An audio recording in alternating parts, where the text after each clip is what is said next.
So thank you very much for the four previous speakers. I really enjoyed all of those talks. And I said in advance I would reflect on quantifying heterogeneity, but I realize I want to talk a bit more generally about heterogeneity. So a few things to say. Some of them are echoing what others have said. First of all, heterogeneity is probably always there. This was incredibly obvious in Selena's review that we've just heard about the prevalence studies with those enormous I-squareds. It's probably less obvious in many meta-analyses of treatment effects, but surely it's still present. Why would we expect studies all to be estimating exactly the same thing when they work in different populations, they implement interventions slightly differently, they measure outcomes differently? So specifically, I think, we might sometimes see an estimate of the heterogeneity standard deviation TOR to be 0, but it's very unlikely that TOR itself is 0. The next point I want to touch on is explaining heterogeneity. Julian talked about this. This goes back a long way. Simon Thompson wrote a paper nearly 30 years ago about the importance of investigating sources of heterogeneity in meta-analysis. Really nice to see that 60% of Selena's systematic reviews did try to explain it, but on the other hand, quite worrying that 39% of them didn't. And also the concern that perhaps they were using subgroup analyses rather than what somebody pointed out in the chat, a meta-regression, which would be a much more appropriate way to try and explore heterogeneity. Of course, it's quite difficult explaining heterogeneity, and if you do it once you've performed the meta-analysis, it's very easy to find explanations that sort of fit the data, but it's much more credible if you've pre-specified your subgroup analyses or your factors that may explain heterogeneity. So I want to talk about estimands now. Many of you may not have met this word estimand. I work in the clinical trials world quite a lot, in the world of doing the things, not just aggregating them. And in that world, especially in the pharmaceutical bit of it, people are very much talking about estimands, talking about bringing upfront the thing we're actually estimating. And one focus I want to bring out here is that this means that we're trying not to just say we're estimating parameters in statistical models, but we're trying to say what it really means, the thing we're trying to estimate.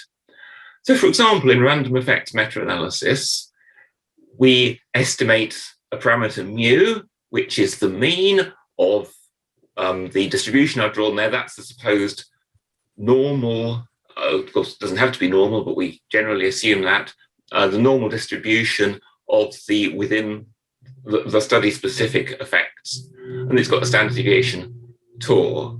So rather than saying we are interested in mu, we might say the estimand is the average treatment effect across the distribution of study-specific treatment effects.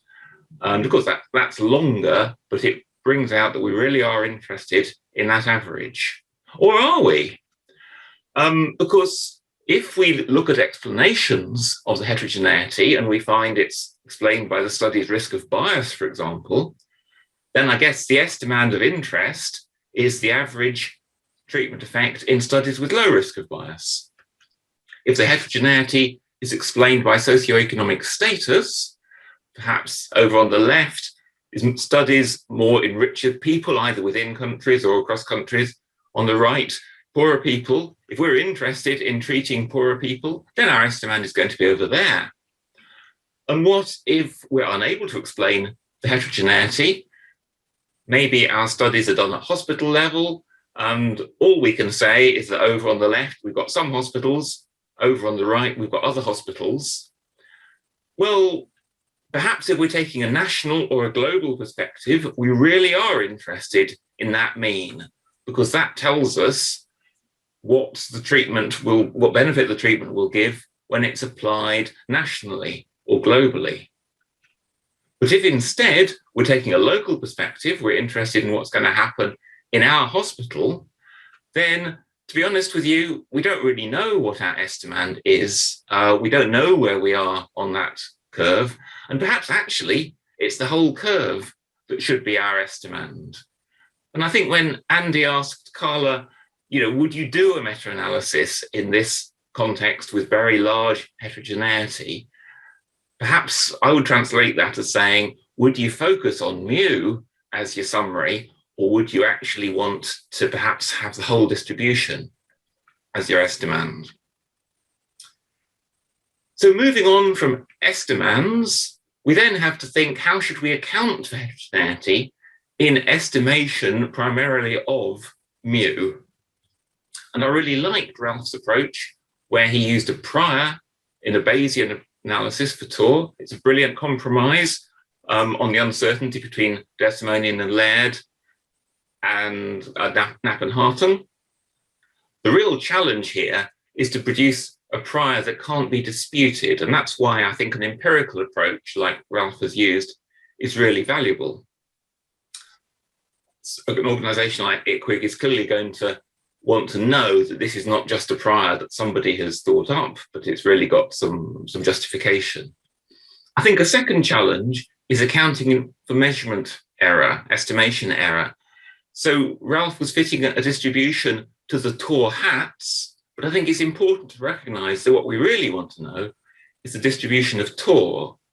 And if you look at the distribution of Tor hat, it's going to be more, you're going to broaden the distribution. And I don't think just removing the tails, removing the zeros and removing the large values of Tor hat is necessarily going to sort that out.